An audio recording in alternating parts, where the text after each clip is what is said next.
Hello and welcome to Seminary Reacts, where we ask professors to react to Reddit questions and stories. Today I am joined by AMBS professor Jackie Wyse-Rhodes. Welcome to the podcast. Thank you. It's lovely to be Yeah, here. it's good to have you here. Thanks. So can you say a little bit about what you teach, what knowledge you have about Sure. the Bible, and yeah. Of course.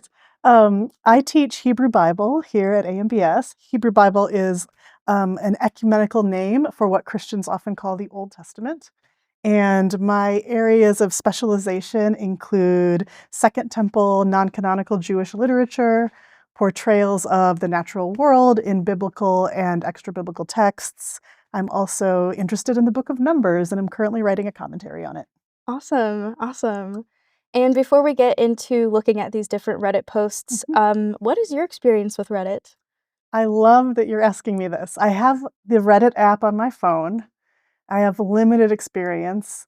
I never post on Reddit, but I consult Reddit when I am debating something like what brand of shoe is good for hiking. I've never actually done that, but Okay, I yeah. always feel like Redditors will have a good list of pros and cons if I'm considering a purchase or if I'm considering, one of my hobbies, my non-religion scholar hobbies is I really enjoy playing Zelda games on the Nintendo Switch.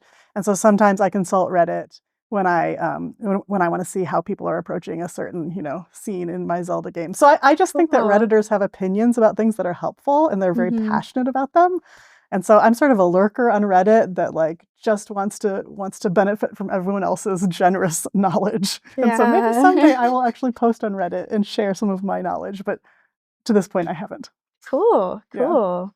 Alright, are you ready for our first I am. post? Let's do it. Okay, so this first one comes from the subreddit Explain It Like I'm 5. So it's people that are asking questions, kind of with the hope that people are responding respectfully and explaining things in a way that's really easy to understand. Mhm. So this post is the title is The Original Books That Comprise the Bible Were Written Many Centuries Ago. Mhm. How did the original copies survive so long? Wouldn't the originals be destroyed by natural disaster or deteriorate over time?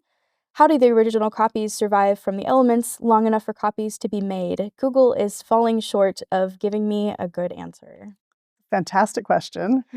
And I want to compliment this 5-year-old person. I know it's not literal. I Yeah, want to yeah. compliment this person on their question because the answer is that the originals did not survive. We don't have any originals of the texts that are in the Bible. What we do have are copies of copies of copies of copies, and accessing quote unquote the original is simply not possible, although scholars can hypothesize what earlier forms of texts would have looked like. Um, there's a whole field, and I guess I need to keep it like they're 5, okay? So, Mhm. because I was about to say there's an entire field of academic inquiry called textual criticism, but I don't think a 5-year-old would follow me on that. But there are scholars who in the past 100 years have been really passionate about trying to reconstruct the original book of Genesis, the original book of Jeremiah. But nowadays, most scholars that I follow think that that's kind of a myth. That even trying to get at the original is trying to get at something so ancient and so ambiguous that it's an impossible task. Especially since there were different versions of these stories that were copied and told in different communities and preserved in different communities. And so there might have actually been 7 different stories about the prophet Jeremiah that are all equally ancient that were Mm, then eventually assembled together and included in the book of Jeremiah as we have it today. And so mm, the original just that doesn't honor what the Bible is and how it came together. mm. So, for the copies that are typically used now, like how old are they and how are they preserved? How have they been preserved? That's a good question. So our very oldest biblical texts are over 2,000 years old, and they come from most of them, not all, but most of them come from a site called Qumran, where the Dead Sea Scrolls were discovered less than 100 years ago. And these scrolls contain a wide variety of texts. Many of them resemble our biblical texts or versions of texts that we now recognize as in the Bible. But there's also all sorts of other texts that were never canonized by anybody, but were really important to the community of people who lived near these caves. And scholars hypothesize that that was their library and their way of keeping these scrolls safe. So to answer your question, how did they survive 2,000 years? Well, they were in these clay jars in this very dry environment in these caves in the desert that were the ideal humidity and the ideal climate control that occurred naturally to preserve these texts. And even so, many of the Dead Sea Scrolls are fragmentary. So we have something like the Great Isaiah Scroll, which is like the complete book of Isaiah and is huge and survived and is beautiful. Some other scrolls like the Temple Scroll are really big and quite I don't know if it's completely intact, but it's largely intact. But then we have lots of scrolls that were in pieces in these jars, right? So they didn't survive perfectly. And so in the mid 20th century, scholars were writing PhDs where their project would be to take the fragments of scroll from a certain jar and put them back together like jigsaw puzzles and try to figure out what text they originally held. And all of these scholarly decisions are still somewhat under debate today, depending on the condition of the fragments. And so it's a complicated question, right? Yeah. With the advent of book technology, right? Books, one of the reasons that, we might not think of books as technology, but they are, because think about a scroll, right? You roll it up, you only write on one side. If you put it in your backpack and hop on your camel and travel a long ways, like that scroll is pretty vulnerable, right? It could get crushed, it could get ripped, it could burn easily. It's also lightweight, and so that's good. But books, you can write on both sides of the parchment or papyrus. You can they're protected by these heavy covers. You can fit more text together, and they're more portable and they last longer, right? And so the advent of the book changed how long texts could last. But not everybody adopted it. Jewish communities continued to use scrolls, and even today, go to a synagogue on a Friday night, and the folks there are going to be reading from a Torah scroll as the traditional technology that is still handwritten by scribes who are trained to write by hand. Yeah. Can you say more about the scribes and like I'm curious about like when we have these other copies, but how did they come to exist? I mean, if we don't have the quote unquote original copies, or whatever was written down first, Yeah. How did that process happen? So being a scribe was like being a professional reader and writer, because literacy was quite rare in the ancient world, right? And so scribes were highly educated, trained in international bodies of literature, and they were trained to read and to write. And their job was to preserve texts that were important to the communities that they served. Some scribes were employed by royal courts, so like kings had scribes, but also there were scribes affiliated with different religious groups as well. And so they would scribes actually, those who were trained in scribal practices sometimes would read texts aloud, and they were trained to do so because paper didn't exist except in the form of parchment or papyrus or skins. It was very expensive, and so like there were no punctuation marks. There were no spaces between words. And so part of being a scribe is learning how to interpret this block of text that was, probably not even in most languages until you get to Greek later on in the but in languages before Greek, there weren't even capitals and lowercase letters. And so like scribes had to take these signs, these alphabets, and decide where the sentences began and ended, where the punctuation marks went, how to read them in a way that people could understand and remember. And so scribes were professional readers and writers. It was a specialized skill of the educated elite. However, scribes could also be enslaved persons. And so when I say they were educated elite, that indicates the fact that not very many people could read and write. Elite in that way, and that it was rare. But some scribes were enslaved and forced to do this kind of labor for their owners or the kings who enforced their labor. The book of Daniel may reflect this, as Daniel and his friends were conscripted into the ancient Babylonian court by Nebuchadnezzar, and they had to learn Babylonian arts and letters and learn how to be a scribe in that culture. And so that wasn't, I mean, Daniel and his friends didn't really have a choice, right? And so they were enslaved, but also trained, also educated. So it's complicated, right? Yeah. And to what extent is it a privilege to be a reader and a writer? But to what extent could it be non-voluntary? Right.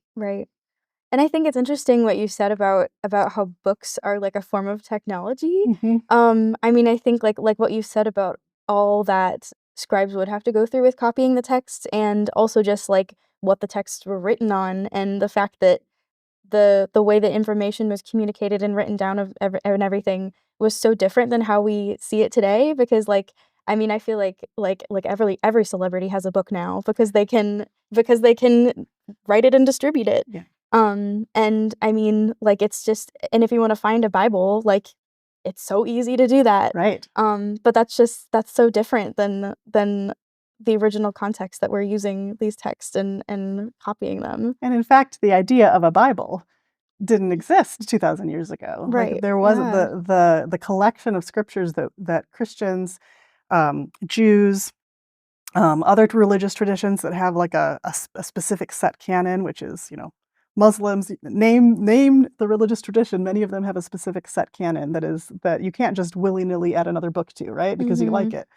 But 2,000 years ago, that process for that canon didn't exist. A Bible as a closed set of authoritative books didn't exist. Now, communities had scripture that they considered authoritative, that they read for all of the reasons we read scripture today, but people would disagree perhaps about which books were the most important. And it was a fluid category, right? It was a fluid category that I think the technology of the book actually allowed us to think of a closed canon, because you can have a parchment that you bind, and then like, how do you add more to a book? It's already sewn together. Right. But if you've got a bunch of scrolls and they're all sitting in a jar in your back room, if you're lucky enough to own scrolls, you could easily take one out and add one in, right? And so so we have to remember too that the people who were writing the text we now consider the Bible didn't even have a conception of Bible as a closed canon, let alone, many of them probably didn't even think, oh, I'm writing something that will be in someone's Bible someday, right? Wow. Yeah. Huh. Yeah, that's very, very interesting. Yeah. Very interesting. Are you ready for our next Yeah, let's question? do it. Let's do it. So our next question comes from the subreddit Christianity, and the question is, reading through the Old Testament is proving very hard. Anyone else feel this way? And the post says, I have read some of the Bible in my younger years, and I have had my Catholic confirmation, although I don't truly follow the Catholic Church anymore. I have recently begun trying to read the Bible in its entirety, and some of the Old Testament is proving very hard to read. And by that, I mean I find some of it irrelevant, such as building the tabernacle and all of the laws and rites and genealogy. I want to read more of the New Testament and teaching of Jesus, but I feel like I need to read all of it just because it's there. I feel like I need some help or want to know if anyone else has felt like this. I want to compliment this person for not just giving up. I think a lot of people do give up when they get to, I don't know, maybe Leviticus chapter 16, they might give up when they or maybe even before that, when they get to the 15 chapters at the end of Exodus, where we're basically describing the tabernacle or the portable temple. One of the things that makes the Old Testament or Hebrew Bible so interesting to me is how it has these different assumptions about what's important and what's interesting than we do as modern people. And I think in order to read it well, we need to have help. We need to have companions. We need to have guides. Like, we need to not read it alone. And I would say reading from Genesis 1 through the end of, in Christian Bibles, the Old Testament ends with Malachi. In Jewish Bibles, it ends with Chronicles, because the books are in a different order. But if you read from Genesis to Malachi, Genesis to Chronicles, just from the beginning to the end, you can get stuck, right? You can get stuck if you don't have help. So I would tell this person, I would say, what Bible are you using, right? Are you using a Bible that's a pretty recent translation that was put together by an ecumenical group of scholars from a variety of backgrounds and that has footnotes that help explain things? I would recommend doing that. I would also say, I know this is going to sound really nerdy and maybe not all that interesting, but if you get a really good Old Testament textbook to read alongside your Bible, that's going to really help you. And it could help you read the Old Testament in a different order. So I highly recommend David Carr's Old Testament textbook, which the name is not coming to me right now, but I don't know if you have footnotes or show notes for your podcast. Yeah. But I can give you that to put in the show notes. But David Carr takes us through the Hebrew Scriptures, the Old Testament, by trying to have us read it in the order in which he thinks the texts were written, which is not the same order that they're presented to us, right? Because editors like put things in a different order that they thought made more sense, and they're very smart and they did a good job. But another way to read it is to start with some of the poetry that probably came earliest, and some of the narratives in Genesis that may have started out as like oral traditions told around maybe a campfire, right? And then were gradually written down later. And reading the Old Testament alongside the history of ancient Israel and Judah, and knowing when and why these different groups of texts were produced and what was going on in the wider world as they were being produced, it helps us understand why half of Leviticus is about how to offer animal sacrifices, which, especially if you're a vegetarian, can seem not only irrelevant, but really gross to read about. I'm not vegetarian, but still, like, there's a lot about viscera and blood and fat and like what to do with it all. And, it's a lot of technical terms for butchering animals. And I can totally see how that could feel irrelevant. What reading the Old Testament alongside these resources can do for you is to say, oh, it can give you some insight into 2,500 years ago, what would an ancient Israelite, why would this have been important to a scribe who was preserving this information? And then we can start to make connections, right? Like, I always tell my students, Amy, you've probably heard me say this, that there are two mistakes you can make when you're reading the Bible. And one is to say that the humans who are portrayed in the Bible, who wrote the stories in the Bible, they're just like me. They're humans just like me. They're not. We are in some ways strangers to them. This is a cross-cultural experience, right? Thousands of years across language, across culture, across technological assumptions, scientific discoveries. We are not exactly the same. But the other mistake is to say about the characters in the Bible and the people that wrote down these stories is to say, they're so different from us. We are so advanced and they are so primitive, right? Or they are like, I can't relate to anything about these ancient people. Well, that's not true either. They were still human beings with human emotions, in human relationships, seeking to live meaningful lives, right? With the humans that they loved, with the God that they worshipped. And these texts preserve that search for meaning. And so animal sacrifices in that ancient context functioned a lot like prayer does in religion today. You offer a sacrifice for lots of reasons, to say thank you, to say help, to say, yay, it's a special festival, right? And like we have special prayers at Christmas and Easter. And so, we being Christians. And so I find it really helpful to make those connections in order to understand, even if you never really want to read the chapters on animal sacrifice a second time after you read them the first time. Right. Understanding why they were important to that person so long ago, or those people, or that group of people, I think can really increase our empathy and sense of connection with these ancient human beings that were trying to live meaningful lives just like we are. Yeah, yeah.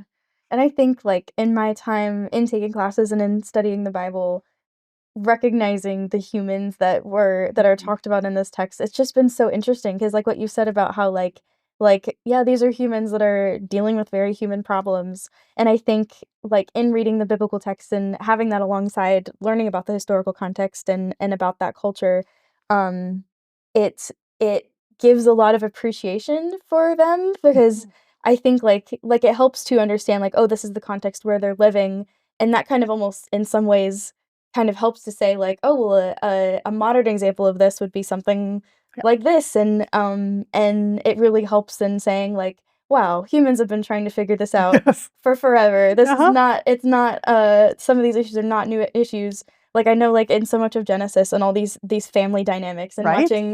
watching the way that different biblical characters operate within their families Yeah. and everything, it's like, yep, we're still dealing with that now, even though family dynamics were so different then, Right. but there's still a lot of, like, the core of it, there's still the same issues Yeah. that exist now. Right. Yeah. Yeah. No, absolutely. Dysfunctional families existed 2,500 years ago as well. Right, Yes, right. absolutely. Yeah, yeah, so there's so much benefit that I've had from learning more about the historical context and having, like, the way you said it, I really like the way you said it, is, like, the having a companion, Mhm. of, like, another text, of having something to be able to learn about the context behind what you're Mhm. reading. Yeah, yeah. And then one other thing that I wanted to point out again from what this person is saying, and I mean, I feel like the answer here is pretty obvious based on the fact that you've done so much with the Hebrew Bible, but this person mentions like that they want to read more of the New Testament and the Mm. teachings of Jesus, but they feel like they need to read all of it. And I know that I've seen sometimes a temptation from Christians to say that the Old Testament is not important. Clearly, because of your studies, I don't think you would believe that. Right. But what is your case for why reading the Old Testament is Yeah. important? I love this question. Thank you for asking. It's one of my passions. Well, one reason is that what Christians call the Old Testament is the entire Bible of Judaism. So there's an entire religious community, many religious communities, many types and forms of Judaism today, for whom what we call the Old Testament is simply the Bible. Mm, And Christianity as a religious movement started out as a movement within Judaism, right? Jesus was Jewish, Paul was Jewish. The first Jesus followers were Jewish, and then the movement expanded to include non-Jewish people. But even as the movement expanded, there was still an affinity for the Jewish followers of Jesus. They were still Jewish, right? Just because they were including Gentiles in their worship of Jesus didn't mean they weren't Jewish anymore. And in mhm, fact, many of them continued to participate and go to synagogue and participate in Jewish practices. And so so that combined with the fact that what we call the Old Testament is what is analogous, not identical, but analogous to what Jesus called the law and the prophets. And Jesus quoted and interpreted his scripture, the law or Torah, or what Christians call Pentateuch, and the prophets, which is prophetic books, but also probably by prophets, Jesus meant the rest of scripture, right? Whatever mhm, he considered to be scripture. mhm. And so this is the Bible of the person that Christians say they follow, right? And so, of course, if it's important to Jesus, right, we need to Yeah, understand why. yeah. We need to understand how Jesus was living into his own religious identity and tradition, how it was inspiring him, how it informed him, and the fact that his whole ministry, in my opinion, was a ministry rooted in his own calling within this tradition of Hebrew prophets, right? Calling out for justice, calling out for people to follow to follow the Torah or the Pentateuch's instruction to love God and love neighbor with their whole heart, soul, mind, and strength. This was not something Jesus invented. Jesus was quoting his own scripture, his own tradition.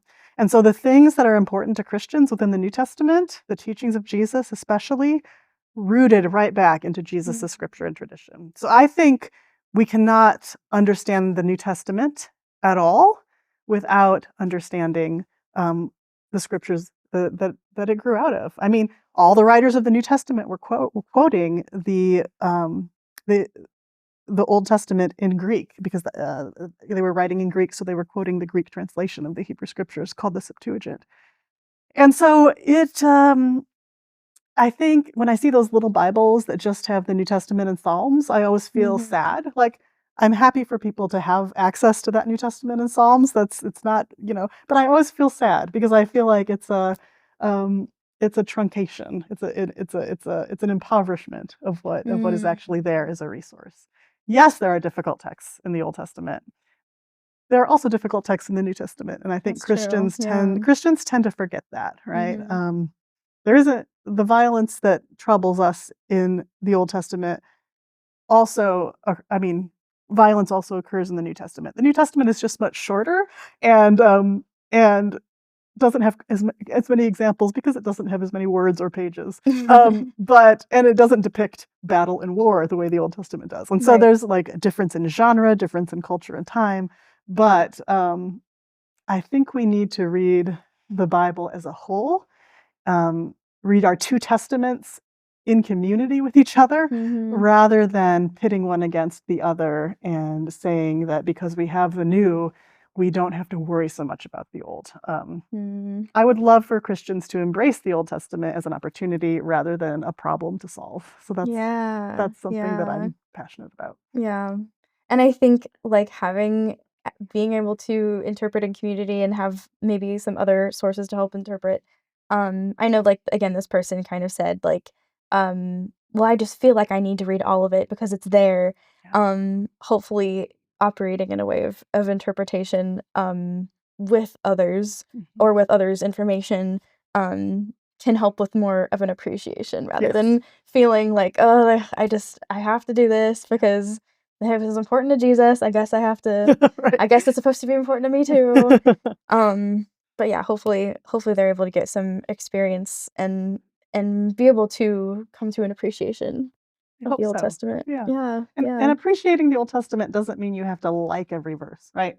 Just want to. I'm not trying to force people to like every verse. It's in my experience and in my opinion, the Bible invites us into dialogue, right? And some of that dialogue is, quite frankly, wrestling and even objection. And that is modeled for us in the Bible. Job objects when he suffers and he doesn't know why he's suffering and he doesn't get an answer and he demands that God show up. He uses courtroom language and sues God and says, God, I am suing you and I want you to show up and defend yourself. Why am I suffering? I don't deserve it, right?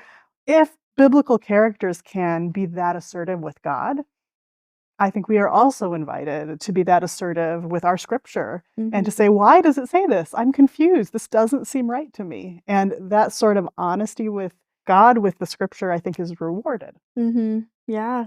I know one thing that Drew, who's one of the other professors here, he says a lot in class, like when we're interpreting texts that seem challenging, he always reminds us like God can handle it. Yeah, like absolutely. God's a big God. If we're wrestling with this, if we're struggling with it, I mean, God can handle that. Absolutely. He's not afraid of it. God's not afraid of it.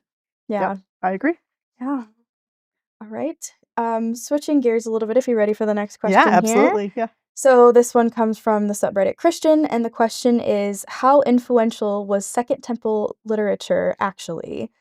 And the post says, New Testament scholars reference Second Temple literature all the time as a source to tell us what the general Jewish community was thinking at the time of or leading up to Jesus. So, for example, referencing the Testament of Levi to indicate general expectation that the Messianic age would see an increase of people casting out demons. It seems likely that the Qumran community was generally aware of this literature, but do we have any evidence that larger Judaism was aware of this stuff and that it would have been a part of the overall milieu of that day. Mhm. Yeah. Yeah, great question. I love this person's curiosity. The answer is extremely influential, and Yeah. yes, as I said earlier, our categories of Bible versus non-Bible didn't exist, and Right, so right. and so Second Temple Jews and later early Jesus followers who later took the name Christians, they were reading a wide variety of literature. So what is Second Temple literature, right? What does that mean? That's a good Well, the question. New Testament itself is Second Temple literature. We just call it the New Testament because it's now in our Bible, right? At least some of it. I probably should qualify that. So it's Second Temple literature in that it was written. It was written in the wake of the destruction. Maybe like First Thessalonians. I don't know what. I'm not a New Testament professor, but from what I've read, First Thessalonians was written prior to the destruction of the Second Temple by the Romans in 70 CE, maybe. And maybe some version of some of the material in the Gospels was circulating, right? But a lot of the New Testament was written in the wake of the destruction. And so some scholars might say, okay, that's not Second Temple literature anymore because the Second Temple didn't stand. But I think that literature written in the wake of the Second Temple's destruction, I think there's a good argument to be made that that still qualifies because it is still literature that's responding to this hugely horrific event in the life of Jews in Jerusalem and Judea. Could you say more about like what that language means of Second Temple? Yes. Yeah. So we hear about two temples in the Bible. The first temple was said to be built by Solomon, who was the third and final king of what is often called the United Monarchy. So the history of the ancient nation of Israel started out, I mean, before Israel existed as a kingdom, we get stories of judges and tribes and sort of a looser affiliation of people groups that that worshipped the same God, right? And sort of had and so we read about this pre-monarchy, more loosely affiliated local leadership situation that was more tribal. And then there's the monarchy that begins, and it's quite controversial. There are voices within the Bible that are pro-monarchy. Yes, a king is going to be a good thing. And there are really strong voices that are like, we shouldn't have a king. Like a king is going to enslave our people in order to build for building projects. A king will go to war. Our children will be killed in battle because of a king. A king is a bad idea. Look at the other nations around us with kings. The kings are not good news for them. We have God. We don't need a king. And so there's this like pro-king, anti-king conversation. But the monarchy does begin, and Saul, David, and Solomon are the first three kings of the United Monarchy. And then there is a division of the north, which maintains the name Israel, and the south, which takes the name of its largest tribe, Judah. And we get a story of two kingdoms simultaneously in the books of Samuel and Kings, later retold in the books of Chronicles. We get the story of these two kingdoms, both of which think that they're the real true kingdom that is in relationship with their God, right? And the southern kingdom the southern kingdom includes Jerusalem and has a really big Davidic kind of identity. Like David is from the King David is from the tribe of Judah, and it's very important. That's a very important identifying marker for them. So anyway, during the United Monarchy, Solomon builds the first temple. The temple is God's house. The palace is the king's house. The temple is God's house. God's house is where people go to offer sacrifices, to worship, to pray. The priests work there, right? And so this temple was, for the Southern Kingdom at least, the centralized place of worship that was destroyed by the Babylonians when the Southern Kingdom was destroyed in 586. And so that's the first temple, right? The first temple, there's no archaeological evidence, like there's no remains, like this is all, like our evidence for this is in literature, right? The memory of this. Now there was a time without a temple, a time where there was no more kingdom, no more temple. The northern kingdom had already been defeated by the Assyrians in 722 BCE. In 586, then this first temple was destroyed. And from 586 until 515, there was no temple. Now, when the Persians conquered the Babylonians, the Persian Emperor Cyrus invited all people, not just the Israelites and Judites, but all peoples to return to their homeland and resettle and rebuild their temples. And he was called actually a Messiah for this invitation. Messiah meaning anointed one, not Messiah in how Christians think of that word today, as but more of like Cyrus is saving us from our situation of being scattered and not having a temple. So people returned, but not everybody. A bunch of Jews stayed in Egypt. They had a temple in Alexandria they were happy with. They didn't return. People stayed scattered throughout the empire. Not everyone thought that they had to return, but there was a group who returned, and they rebuilt the temple, and that is the Second Temple. The Second Temple was rebuilt in 515 BCE, still standing during the time of Jesus, but it was destroyed by the Romans as a part of the conflict between the Jews of Jerusalem and the Romans in 70 CE. So Second Temple literature technically can be literature that was written during the Second Temple period, from 515 to 70, or I would argue in the wake of the temple's destruction for another at least 50 years, if not longer. Get me back on track, Amy. So this person is asking, like, that was a good explanation of what Second Temple literature is, which I think was really good for us to have there as we're talking about this. So this person is asking if this literature was influential to Jesus's Jewish community. Absolutely. Yeah. So some Second Temple literature, so some of the Hebrew scriptures are Second Temple literature, like the book of Daniel, for sure, was written during the Second Temple period, but also some of the prophets, some like a lot of the Bible as we have it today, even if it had been written earlier, was edited and finalized and collected together in the order and version that we have it today. It was first collected together in that way during the Second Temple period. But I think what this person might mean by Second Temple literature is Second Temple sources that are not in the Bible. Probably, and there's a ton of it. There's a ton of it, right? There are only 2 apocalypses that were canonized, but there are tons of apocalypses that still exist. And because they still exist, that means that they were important to people and people copied them, even though they weren't canonized, right? Apocalypses were super popular. There are tons of those. There are gospels, other than the 4 gospels that are in our New Testament. There are testaments. They mentioned the Testament of Levi. There are psalms outside of the 150 in the canonical book of Psalms. We've got all sorts of literature. This was a flourishing time for writing and for scribal activity, right? And so we've got the work of Josephus, we've got the work of Philo, these Jewish historians that are sometimes retelling biblical narratives and at other times writing down more recent Jewish history from their perspective. Second Temple literature was super influential. People knew about it, people talked about it, and we know this for one reason among many is that the book of Jude in the New Testament actually quotes the book of First Enoch, which is a non-canonical apocalyptic work, except for the Ethiopian Orthodox Church, which does include it in their canon. But for the rest of Judaism and Christianity, it was not a book that was canonized.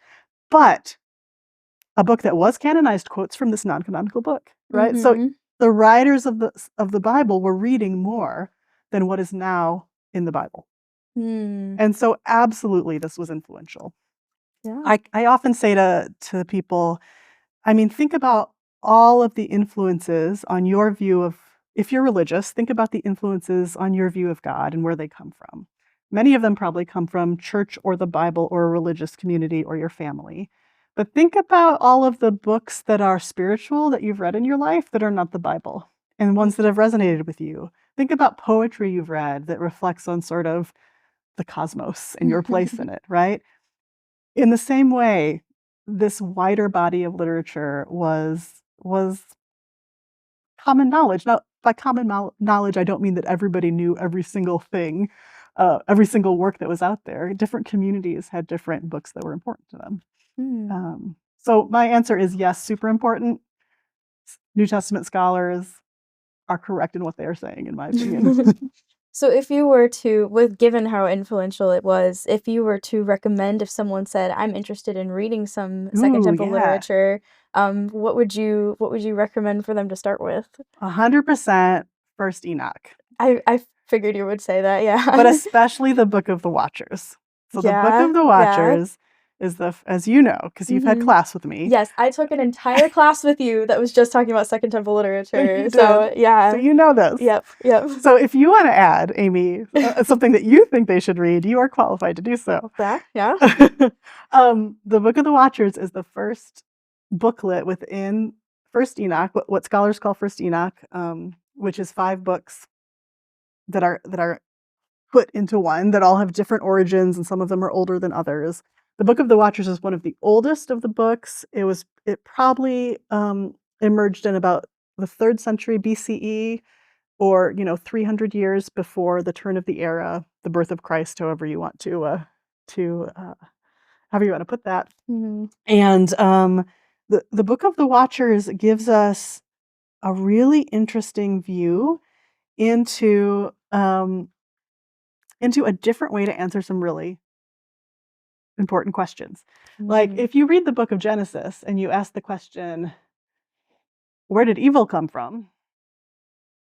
You might mhm, turn to Genesis 3 and say, oh, there's that story about the serpent and the fruit and the woman and the man in the garden, right? Because that's mhm, how we've been trained as Christian readers of and I mean, that's how we've been trained to think about the origins of evil, that mhm, story.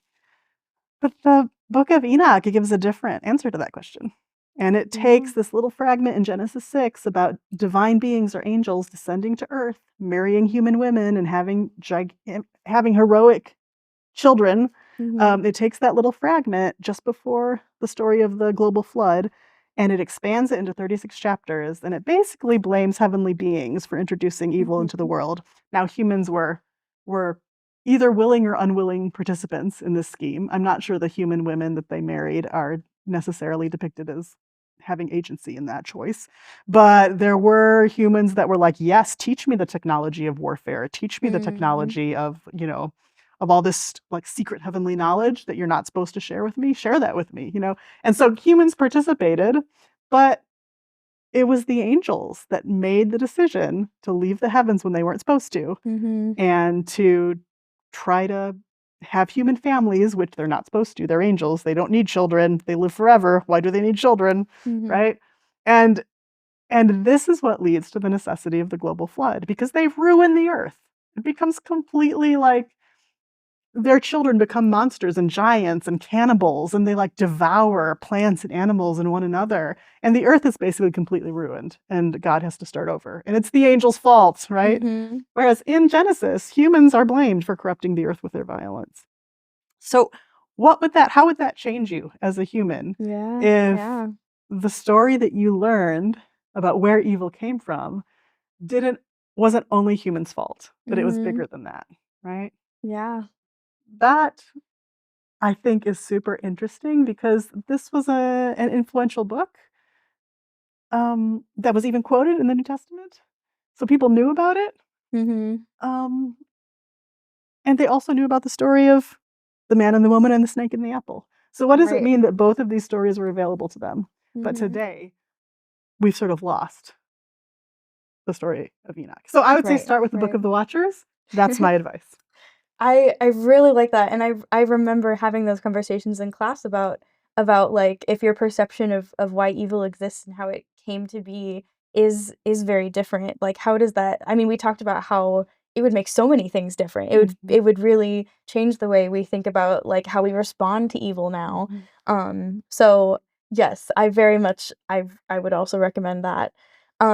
My other recommendation, which is more of just, like, I really enjoyed looking at this text, Sure. and I would encourage people just, like, for entertaining purposes, which I think First Enoch is entertaining too, but, um, I wrote a paper on the Book of Judith for your Yes. class, and I just found Judith to be a really interesting character. Mhm, I really love superheroes, and so I kind of saw Judith as a superhero herself, mhm. and so I was looking at the way that she was portrayed, especially as a woman as a superhero, And I mean, like, the entire book is definitely important to understanding the context of that text itself, but it is interesting that Judith, it's like halfway through the book that she finally shows up.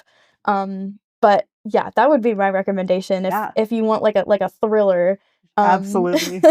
And for a text. Judith is Yeah. actually in the And deuterocanonical books that are in Catholic Bibles. So right, if you're Roman right. Catholic, you might be like, Judith, I think I might Yeah. have seen that. And Yeah. Tobit is another good one Mhm. in the deuterocanonical books of Roman Catholic Bibles. I mean, you get Yeah, get yeah. magic fish and like a dog that appears and might, I don't know where does this dog come from? And it's this perhaps like miraculous angelic companion that guides the hero through the journey. Like there's angels in disguise, there's quests, there's a marriage that is dangerous because 7 husbands have died on the wedding night to this woman before, and is it going to Mhm, happen mhm. again? Like Tobit is quite exciting as well. Yeah, yeah. So, like, don't underestimate Second Temple literature That's right. because That's right. there's so much in it.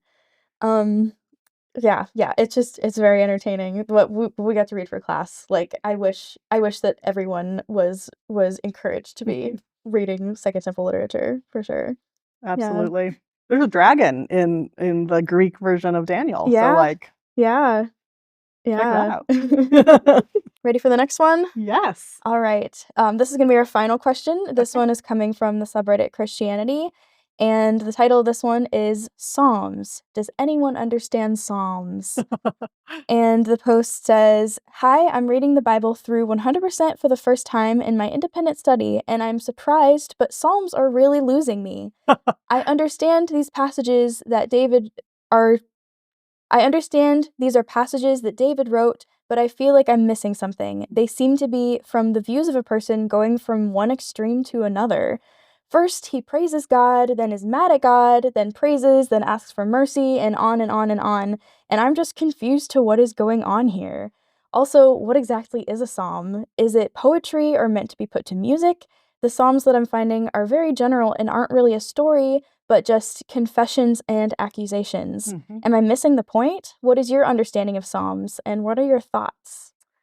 Uh, I just want to say good job, person who wrote this, because you're actually already understanding the Psalms a lot better than you think you are. Yeah, yeah. Psalms, yes, they are poetry. Yes, they were originally set to music. Mhm. So this is creative writing, but it's also prayer. And the fact that you are noticing moves from joy to sorrow, from exultation to lament, yes, you are reading correctly. Some psalms go from complete despair to joy and trust at the end. And how can someone do that in the course of 30 verses?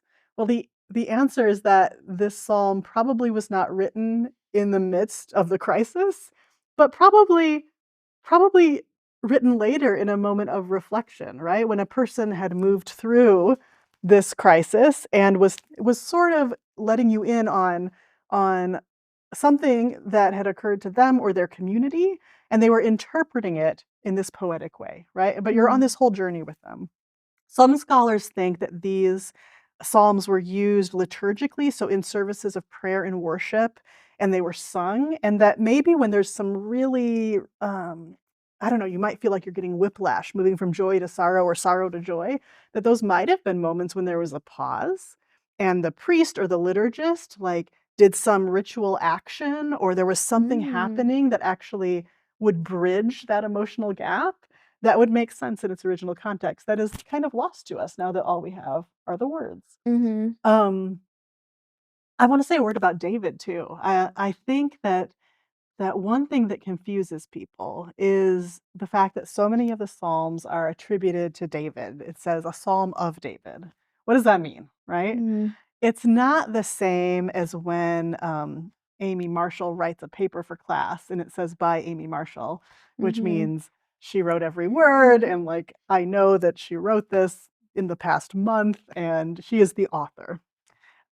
These attributions are more vague. And it just basically says le David in Hebrew, and le just means of.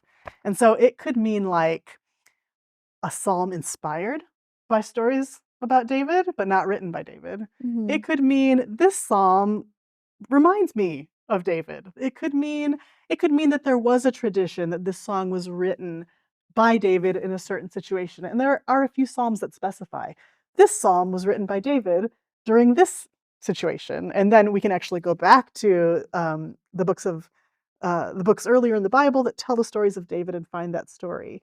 But did Mm. David actually write this, or is this simply a record of how this was interpreted by people? Right? Mm. And so this isn't actually a book that was even if you think every single psalm that says of David was written by David, even if that's your position, not every psalm has that subtitle. And so this isn't a book of prayers that were all written by one person over the course of one person's life. Mhm. Instead, this is a prayer book for a whole community, and it emerged gradually. Some of these psalms are probably super old. Some of them um, came hundreds of years later, but it's like a compendium. It's like a prayer book. Like if you go to a church that uses a prayer book, where did all those prayers come from? Who wrote them, right? They came Mhm. from many people in many circumstances. Some of them are hundreds of years old. Some of them may have been written last year. The Psalms are Mm. like that. But there are commonalities. There are frameworks um, that help you interpret these psalms, and that is to understand this word called genre, which basically means what kind of a psalm is it? Because there are psalms that are called laments, and there are psalms that are psalms of praise and thanksgiving, and there are psalms that are celebrating the king, royal psalms, and there are Mm. psalms that are celebrating wisdom. And so, like, there are different types of psalms that have different purposes, and getting to know that and then reading lament psalms like out of order side by side and seeing like, oh, this is how you lament something, right? You Mhm. like you like have a complaint that you bring to God. Something is wrong. You tell God Yeah. about it. Then you ask God for help. You tell God, this is how I need you to help me, right? And then sometimes you might move to a confession if you think you've done something wrong, but sometimes you've done nothing wrong and you're innocent, and you might be mad at God Mm. for allowing this to happen to you. And some of the laments make room for that. Most laments get to Thanksgiving at the end and an assurance of being heard, an assurance that God will intervene. But there's at least one lament that just ends in despair and doesn't even go there, right? Uh, Just one? I think there's just one, but there are some laments where the statement of trust is really, really brief and Oh, like yeah. almost perfunctory. And there Uh-huh. are some where it's really extensive. But there's Mm. one, I think it's Psalm 88, although I can double check that, where there's no assurance of being heard, there's no trust. It just Mm. ends in the depths of despair. Wow. Um, and so that is there. That is there for us. And Mm. we are invited to actually take these prayers and pray them as if they are our own, Mhm. um, which is an interesting way to read the book of Psalms if you are a religious person. What if this psalm was your prayer? Hmm. Does it reflect your experience? So, Hmm.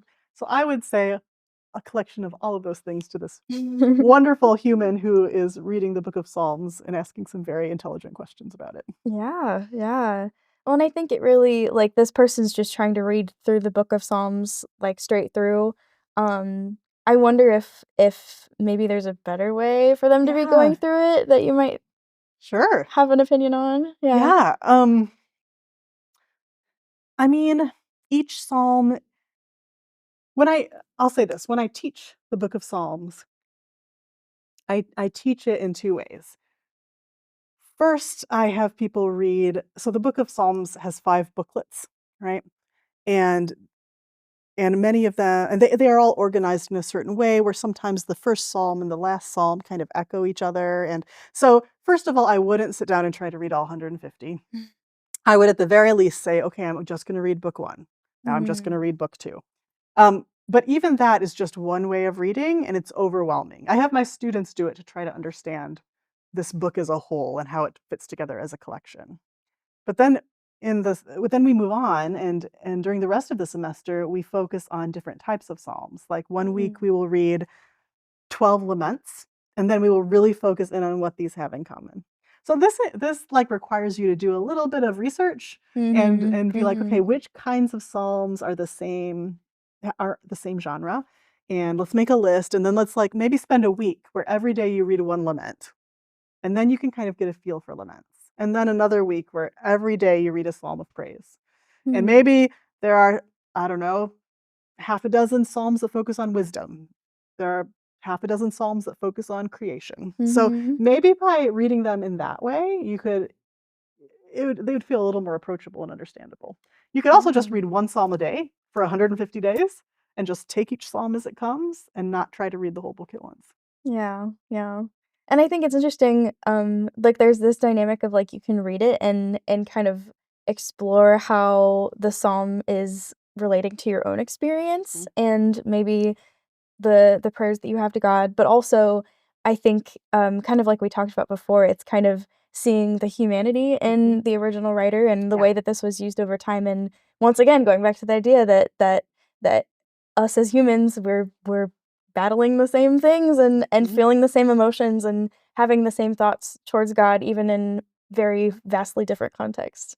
So it's definitely a very valuable text. I agree. Yeah. Yeah. All right. Are there any other thoughts you have on Psalms that you wanna share?